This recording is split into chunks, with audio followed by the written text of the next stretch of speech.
realidad un perfil no. Cada universidad lo que está haciendo es redefinir de alguna manera su perfil de formación profesional de acuerdo a lo que está pretendiendo en términos de qué profesional, qué investigador, qué científico formar, ¿no? Entonces allí hay muchos perfiles. Lo que sí hay es una necesidad en todas las universidades de Iberoamérica de redefinir el perfil de formación del comunicador, en tanto y en cuanto en estos últimos años ha ocurrido la gran novedad de que la comunicación está siendo reconocida como una disciplina científica. Entonces esto trae derivaciones tanto a nivel de desplazamientos y derivaciones tanto a nivel profesional como a nivel científico, ¿no? Entonces los planes de estudio, no casualmente, se están redefiniendo en casi todas las universidades. Entonces, un perfil no, pero sí una especificidad del comunicador social que antes no existía y ahora existe. Estoy todo el tiempo proponiendo metáforas nuevas, porque la metáfora con la que trabajábamos, que era esta idea de que la comunicación era un emisor, mensaje, receptor y un montón de elementos alrededor, ya no nos sirve. La comunicación como un mensaje es una idea pobrísima en un mundo donde hay computadoras, gente con teléfonos conectándose todo el tiempo. Es decir, el mundo que vivimos es un mundo interconectado, un mundo en red.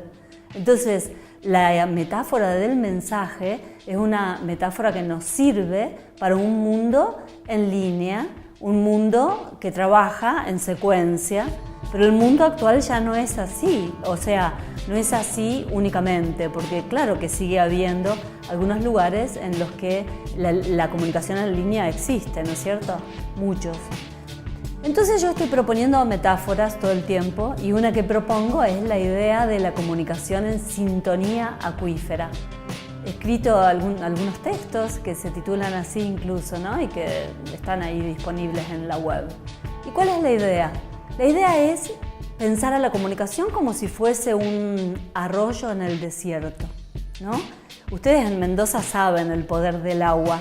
Saben que cuando hay un pequeño crucito de agua, hay una sequía inclusive.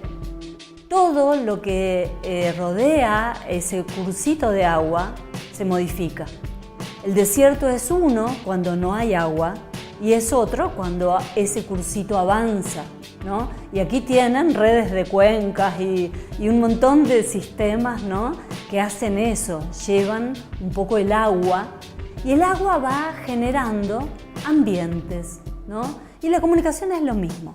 La comunicación avanza como un arroyo y va generando ambientes que ya no son de musguitos y plantas que traen sus cadenas bióticas, pero igualmente es un curso, la comunicación, que va desplegando ambientes perceptivos. Entonces, la comunicación hace ver, hace hablar en torno de cuando avanza, ¿no? Entonces, por eso la idea de que la comunicación es como un río, es como una especie de arroyo que a medida que va aumentando su cauce, va generando movimientos que ya no son de bosques y de selvas, sino que son una especie de ambiente sociocultural que permite, habilita o clausura determinadas cuestiones.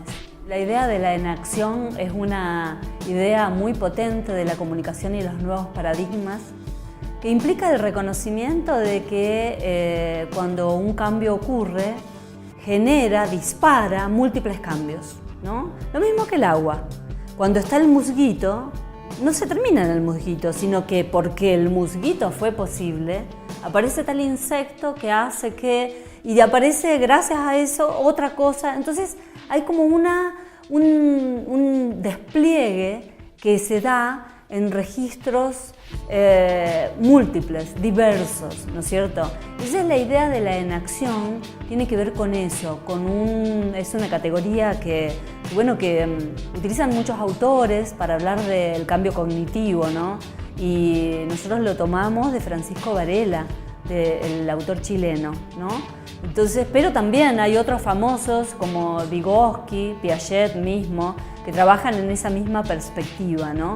¿Y qué implica? Implica entender que todo conocimiento surge desde dentro y que todo conocimiento genera acciones posteriores, porque todo conocimiento es en sí mismo una acción. Entonces, este disparar estos ambientes habilitadores, posibilitadores de nuevas acciones, ¿no?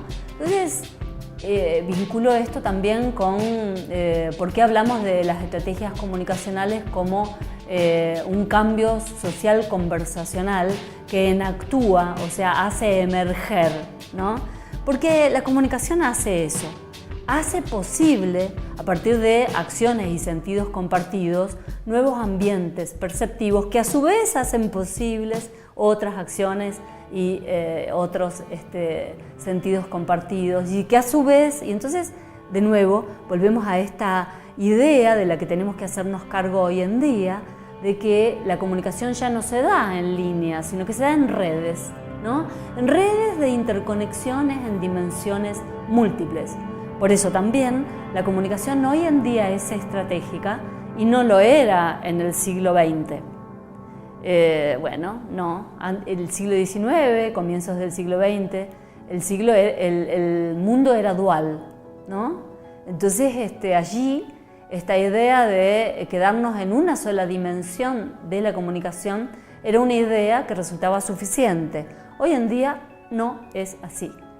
No es tan importante el contenido, lo que es posible de vehicular a través de operar la dimensión del dato, la dimensión informativa, como aquello que ocurre cuando la gente hace cosas con ese contenido. Entonces, lo que la gente hace es tan importante, o a veces más, ¿no? Según de qué estemos hablando, que el contenido mismo. Entonces, acá hay como una especie de despliegue, ¿no? La redefinición del comunicador del cual estamos hablando tiene que ver con entender que el comunicador ya no es un especialista en medios y mensajes y no tiene que saber solamente de códigos, de todo aquello que es relativo a los medios y a los mensajes, sino que para que los medios, por ejemplo, resulten conectadores en un entorno determinado, esos medios tienen que trabajar de manera estratégica, o sea, de manera compleja, de manera fluida.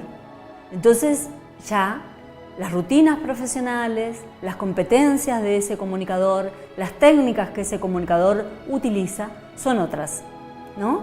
Y de allí entonces esta necesidad de repensar a la comunicación y de repensar al comunicador, que se despliega a partir del reconocimiento de la especificidad de la comunicación como disciplina científica.